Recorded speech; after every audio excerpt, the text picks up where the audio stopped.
کی ویڈیو میں ہم بات کریں گے رحمتوں اور برکتوں والی رات شب قدر کے حوالے سے۔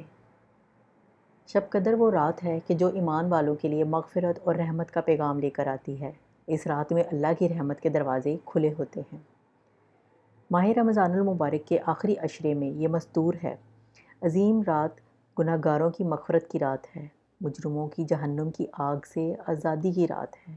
یہ عبادت، ریاضت، تسبیح و تلاوت، درود شریف کی کثرت، نوافل، صدقات، خیرات، عز و نیاز، مراقبہ اور احتساب عمل کی رات ہے۔ اس رات کو شب قدر اسی لیے کہتے ہیں کہ اللہ تعالیٰ نے اس میں ایک بڑی قدر و منزلت والی کتاب، ایک بڑی قدر و منزلت والے رسول صلی اللہ علیہ وآلہ وسلم پر ایک بڑی قدر و منزلت والی امت کی رہنمائی اور اصلاح کے لیے نازل فرمائی۔ چونکہ اس شب میں اعمال صالحہ قبول ہوتے ہیں اور بارگاہ رب العزت میں ان کی بہت قدر کی جاتی ہے، اس لیے اس کو شب قدر کہتے ہیں۔ یوں تو مختلف مقامات پر شب قدر کی فضیلت کے متعلق متعدد ارشادات موجود ہیں، لیکن چونکہ اس پر اللہ کریم نے خود سورہ اتاری ہے اور اس کے سارے فضائل خود رب العزت نے بیان فرما دیے، تو مناسب یہی معلوم ہوتا ہے کہ سب سے پہلے اس سورت کا ذکر ہو جائے جو اس موقع پر نازل ہوئی۔ اس سورہ مبارکہ میں ارشاد ہوا، بے شک ہم نے اس قرآن کو شب قدر میں اتارا اور آپ نے کیا جانا کہ شب قدر کیا ہے؟ شب قدر 1000 مہینوں سے بہتر ہے، اور اس رات میں فرشتے اور روح جبرائیل امین اپنے پروردگار کے حکم سے امر خیر کے لیے اترتے ہیں، اور یہ رات طلوع فجر ہونے تک سراسر سلامت رہتی ہے۔ 83 سال 4 ماہ کی عبادت۔ اس سورہ مبارکہ سے معلوم ہوا کہ اس کی ایک رات کی عبادت 1000 مہینوں سے بھی بہتر ہے۔ امت محمدیہ پر اللہ کریم کا یہ فضل عظیم ہے کہ اس میں ایک ایسی رات ہے جس میں اگر خشوع و خضوع سے عبادت کی جائے تو اس کا اجر 83 سال 4 ماہ کی مسلسل اور بے ریا عبادت سے زیادہ ہے۔ اس آیت طیبہ میں عبادت کے اجر کو اس حد تک محدود نہیں کیا، بلکہ اس کی حدود کا تعین اپنے پاس رکھتے ہوئے اس سے بھی زیادہ اجر و ثواب عطا ہو سکتا ہے۔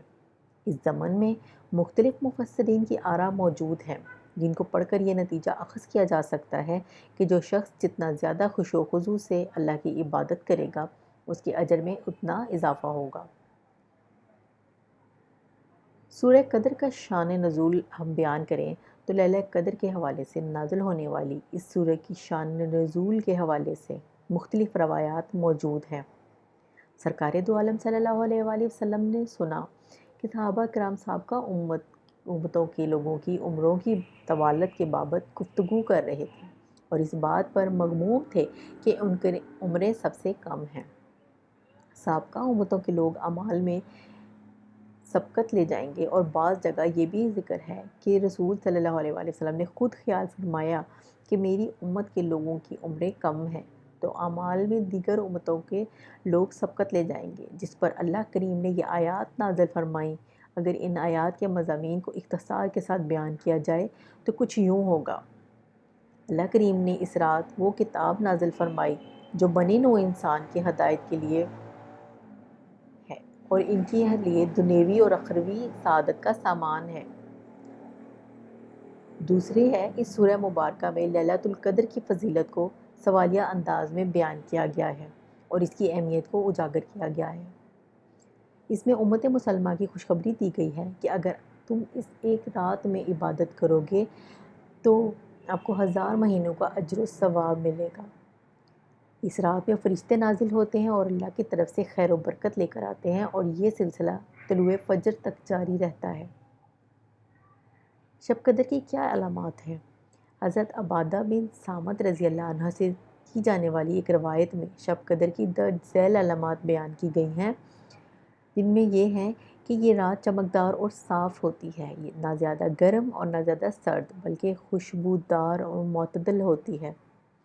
اس رات میں آسمان کی طرف نگاہ اٹھا کر دیکھنے سے دل میں سرور کی کیفیت پیدا ہوتی ہے۔ اس رات میں شیاطین کو آسمان سے پتھر نہیں مارے جاتے۔ شب قدر کے بعد آنے والی صبح کے سورج میں گرمی اور تیزی نہیں ہوتی۔ بعض بزرگوں نے اس رات میں درختوں کو سجدہ کرتے بھی دیکھا ہے، جبکہ یہ بھی بیان کیا جاتا ہے کہ اس رات میں کھارا پانی میٹھا ہو جاتا ہے۔ شب قدر پوشیدہ کیوں ہے؟ اب یہ سوال آتا ہے اور اس کا یہ ہے جواب کہ اللہ تعالیٰ اور اس کے پیارے حبیب صلی اللہ علیہ وآلہ وسلم کا کوئی بھی کام خالی از حکمت نہیں۔ مختلف علماء نے مختلف حکمتیں بیان فرمائی ہیں، لیکن یہاں پر صاحب ضیاء القرآن حضرت جسٹس پیر محمد کرم شال ازہری کی تحریر کردہ حکمتیں بیان کرنے پر ہم اتفاق کریں گے کہ جو انہوں نے ضیاء القرآن کی جلد پنجم میں تحریر فرمائی ہے۔ فرماتے ہیں کہ اس کو متعین نہ کرنے میں بھی کئی حکمتیں ہیں تاکہ مسلمان اس رات کی تلاش میں زیادہ نہیں تو کم از کم 5 تاک راتیں اللہ تعالیٰ کے ذکر اور عبادت میں گزاریں۔ اگر رات متعین کر دی جاتی تو لوگ صرف اسی رات کو جاگتے اور عبادت کرتے، نیز اگر اس رات کو مقرر کر دیا جاتا تو اسے ذکر و عبادت میں گزارنے والے تو اجر و عظیم کے مستحق قرار پاتے، لیکن اسے گناہوں میں صرف کرنے والے بھی سنگین سزا میں مبتلا کیے جاتے، کیونکہ انہوں نے شب قدر کو جانتے ہوئے اسے خدا کی نافرمانی میں ضائع کر دیا۔ اس لیے رحمت خداوندی کا تقاضا یہی ہے کہ اسے مستور رکھا جائے، تاکہ اگر کوئی بدنصیب بے خبری میں اس رات کو گناہوں کی بھینٹ چڑھتا ہے تو اسے گناہ ایک رات کا ملے اور جاگنے والے زیادہ راتیں جاگتے رہیں۔ حضرت انس رضی اللہ عنہ سے مروی ہے کہ نبی کریم صلی اللہ علیہ وآلہ وسلم نے ارشاد فرمایا، لیلۃ القدر جبرائیل علیہ السلام فرشتوں کے جمع غفیر کے ساتھ زمین پر اترتے ہیں، اور فرشتوں کا یہ گروہ ہر اس بندے کے لیے دعائے مغفرت اور التجائے رحمت کرتا ہے جو کھڑے ہوتے ہیں یا بیٹھے ہوتے ہیں اور اللہ کے ذکر میں مصروف ہوں۔ ایک اور روایت میں ہے کہ ان لوگوں سے مصافحہ کرتے ہیں جو اللہ کی عبادت میں مصروف عمل ہوتے ہیں۔ حضور اکرم صلی اللہ علیہ وآلہ وسلم رمضان المبارک کے آخری عشرے کے لیے خصوصی اہتمام فرماتے ہیں۔ بخاری و مسلم میں حضرت سیدہ عائشہ رضی اللہ عنہ سے مروی ہے کہ سرکار دو عالم صلی اللہ علیہ وآلہ وسلم کا یہ معمول تھا کہ جب آخری عشرہ شروع ہوتا تو آپ اپنا تہبند کس کر باندھ لیتے اور راتوں کو ذکر الہی سے زندہ کرتے، اپنے اہل و عیال کو بھی جگاتے۔ سیدہ عائشہ رضی اللہ عنہ سے ایک اور روایت ہے کہ حضور اکرم صلی اللہ علیہ وآلہ وسلم جتنا مجاہدہ رمضان المبارک کے آخری عشرے میں کرتے اتنا کسی اور عشرے میں نہ کرتے۔ بخاری و مسلم کی ایک اور روایت میں ہے کہ سرکار دو عالم صلی اللہ علیہ وآلہ وسلم نے فرمایا، جس شخص نے ایمان کے ساتھ ثواب کی نیت سے شب قدر میں قیام کیا، اس کے سابقہ گناہ معاف کر دیے جائیں گے۔ ابن ماجہ کی ایک اور روایت میں ہے کہ سرکار دو عالم صلی اللہ علیہ وآلہ وسلم نے ارشاد فرمایا کہ جو مہینہ تم پر آیا اس میں ایک رات ایسی ہے جو 1000 مہینوں سے بہتر ہے۔ جو شخص اس کی سعادت حاصل کرنے سے محروم رہا وہ ہر بھلائی سے محروم رہا۔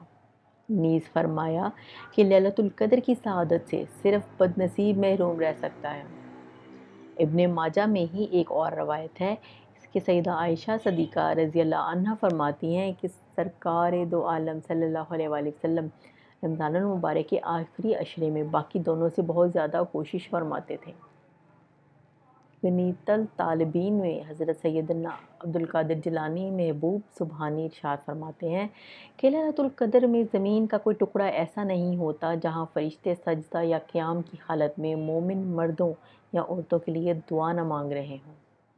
حضرت جبرائیل علیہ السلام زمین پر اترتے ہیں، تمام مومنین سے مصافحہ کرتے ہیں، سلام کہتے ہیں اور ان سے کہتے ہیں کہ اگر تم اطاعت گزار ہو تو تم پر قبولیت اور احسان کے ساتھ سلامتی ہو، اگر تم گنہگار ہو تو تم پر بخشش کے ساتھ سلامتی ہو، اگر تم سو رہے ہو تو تم پر رضائے الہی کے ساتھ سلام ہو، اگر تم قبر میں ہو تو تم پر خوشی اور خوشبو کے ساتھ سلام ہو۔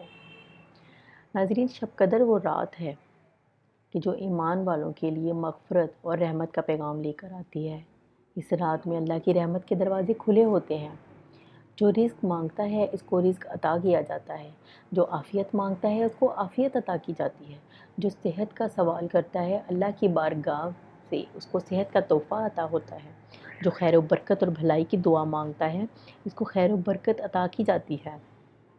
اگر کوئی بے اولاد اس عظیم رات میں اولاد کے لیے دست سوال دراز کرتا ہے تو اس کو اولاد کی دولت سے مالا مال کیا جاتا ہے۔ یہ وہ معظم رات ہے جو اللہ تعالیٰ اپنی شان کے مطابق جلوہ گر ہوتے ہیں۔ دوسری طرف فرشتے روئے زمین پر گلی گلی ہر کوچے میں پھیل جاتے ہیں اور اللہ کی رحمت پکار پکار کر کہہ رہی ہوتی ہے کہ کوئی بخشش طلب کرنے والا کہ اس کو بخشش دوں، ہے کوئی مغفرت کا چاہنے والا کہ اس کو معاف کر دوں؟ یہ عمل طلوع فجر تک جاری رہتا ہے اور خوش نصیب اپنی خالی جھولیاں بھر کر لے جاتے ہیں۔ شب قدر کی اصل عبادت رات کا قیام یعنی نماز ہے۔ اس رات کو جتنا ممکن ہو سکے قیام کرنا چاہیے۔ اللہ کی بارگاہ میں کھڑے ہو کر فرض نفل نمازیں ادا کرنی چاہیے۔ اس رات کے اندر بندہ مومن کو چاہیے کہ وہ خوب توبہ و استغفار کرے، اپنے صغیرہ و کبیرہ گناہوں کی معافی طلب کرے، اپنی لغزشوں پر ندامت کا اظہار کرے۔ ناظرین، شب قدر کی خاص دعا آپ کے سامنے بیان کرتے ہیں۔ اس عظیم رات کی ہر گھڑی قبولیت سے مالا مال ہوتی ہے۔ ہر لمحہ اللہ کریم کی توجہ اور رحمت کا دریا جوبن پر ہوتا ہے، لہٰذا ہمیں پورے ذوق و شوق کے ساتھ دعا مانگنے کا اہتمام کرنا چاہیے۔ ام المومنین سیدہ عائشہ رضی اللہ عنہا سے مروی ہے کہ میں نے اللہ پاک کے نبی کی خدمت میں عرض کی، یا رسول اللہ، اگر مجھے لیلۃ القدر نصیب ہو تو میں کیا دعا مانگوں؟ تو حضور اکرم صلی اللہ علیہ وآلہ وسلم نے ارشاد فرمایا، یوں دعا کرو، اے اللہ تو بے شک معاف فرما والا کریم ہے، معاف فرمانے کو پسند کرتا ہے، ہمیں بھی معاف فرما۔ ایک جامعہ دعا ہے جو ام المومنین رضی اللہ عنہا کے ذریعے رسول اللہ صلی اللہ علیہ وآلہ وسلم نے خود تعلیم فرمائی۔ ناظرین، اب آپ کو یہ بتاتے ہیں شب قدر کا غالب امکان کیا ہے۔ بعض صوفیہ کرام کا تو یہ فرمانا ہے کہ شب قدر سارا سال گھومتی رہتی ہے، لیکن احادیث مبارکہ کی روشنی میں یہ بات واضح ہوتی ہے کہ شب قدر رمضان المبارک کی آخری طاق راتوں میں پائی جاتی ہے، اور غالب گمان یہ ہوتا ہے کہ 27ویں رمضان کی شب قدر ہے، لہٰذا ہمیں رمضان کے آخری عشرے کی طاق راتوں کو جاگ کر خصوصی اہتمام کرنا چاہیے تاکہ اللہ کی رحمت کے مستحق قرار پائیں، اللہ کریم اور رسول کریم صلی اللہ علیہ وآلہ وسلم کے اسوہ حسنہ پر عمل کرنے کی توفیق عطا فرمائیں۔ جی ناظرین، یہ تو تھا شب قدر کے حوالے سے کچھ احادیث، کچھ ارشاد خداوندی۔ اللہ تعالی ہم سب کو اس رات کی قدر کرنے کی توفیق عطا فرمائیں۔ اسی دعا کے ساتھ ہم آپ سے اجازت چاہتے ہیں۔ ہماری ویڈیو اچھی لگے تو دوسرے لوگوں کے ساتھ ضرور شیئر کیا کریں تاکہ تمام معلومات ان تک بھی پہنچ سکیں۔ اپنا خیال رکھیں، ہمیں اجازت دیں۔ اللہ حافظ۔